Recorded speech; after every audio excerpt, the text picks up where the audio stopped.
ഒന്നാം ഘട്ട തെരഞ്ഞെടുപ്പിൽ ഇന്ത്യ മുന്നണി, കോൺഗ്രസ് നയിക്കുന്ന ഇന്ത്യ മുന്നണി നന്നായിട്ട് തെരഞ്ഞെടുപ്പിൽ വിജയം നേടാനുള്ള സാഹചര്യം ഉണ്ടായിട്ടുണ്ട്. രണ്ടാം ഘട്ട തെരഞ്ഞെടുപ്പ് ഇന്ന് നടക്കുകയാണ്. ഇന്ന് നടക്കുന്ന തെരഞ്ഞെടുപ്പിലും ഫീൽഡ് റിപ്പോർട്ടുകൾ അനുസരിച്ച് വളരെ നല്ല മികച്ച വിജയം നേടും ഇന്ത്യ മുന്നണി, കോൺഗ്രസ് നയിക്കുന്ന ഇന്ത്യ മുന്നണി. തീരദേശത്ത് കേരളത്തെ സംബന്ധിച്ചിടത്തോളം കേരളത്തിൽ 20 സീറ്റും ഐക്യജനാധിപത്യ മുന്നണി നേടുന്ന തരംഗമാണ് Keralam. As far as Kerala is concerned, I'm confident that we'll win 20 out of 20 seats.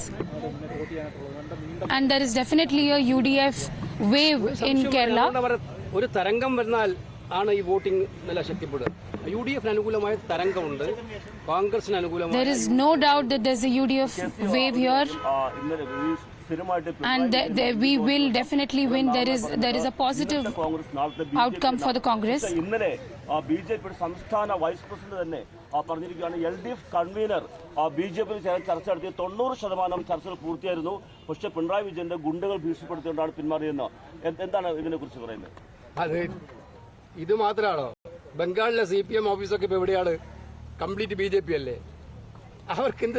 ബംഗാളിലും ത്രിപുരയിലും CPMന്റെ പ്രാദേശിക ഓഫീസ് മുതൽ സ്റ്റേറ്റ് ഓഫീസ് വരെ അത് ഓഫീസ് തന്നെ അങ്ങ് കൺവേർട്ട് ചെയ്തിരിക്കുകയാണ് BJP ഓഫീസായിട്ട്.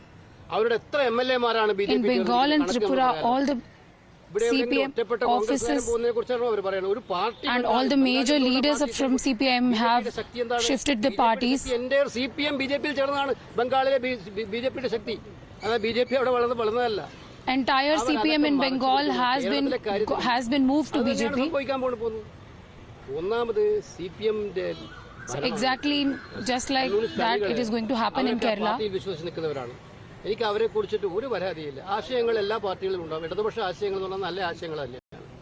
പക്ഷേ കേരളത്തിൽ ഇപ്പോൾ നടത്തിക്കൊണ്ടിരിക്കുന്ന ഭരണം ആ ആശയങ്ങൾക്ക് യോജിച്ച ഭരണമാണോ?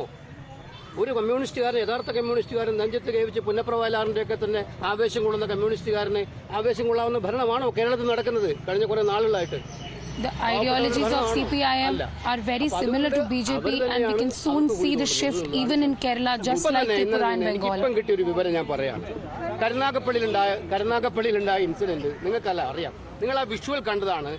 നമ്മുടെ MLA CR മഹേഷിനെ ഒരു കല്ലെടുത്ത് എറിഞ്ഞ് വീഴ്ത്തുന്നത് വിഷ്വൽസിൽ എല്ലാത്തിലും ഉണ്ട്. വീഡിയോ. ഇത് കള്ളം പറയുന്നത്തെ കാലത്ത് ആർക്കും പറ്റില്ല. MLA-യെ നേരിട്ട് എറിഞ്ഞ് വീഴ്ത്തുകയാണ്. ഭാഗ്യത്തിന് അദ്ദേഹത്തിന് Our MLA was attacked in front of a campaign, and we could see those visuals on camera. ഇന്ന് സംഭവിച്ചത് എന്താ അറിയോ? ഇന്ന് സംഭവിച്ചത് അദ്ദേഹത്തിനെതിരെ വധശ്രമത്തിന്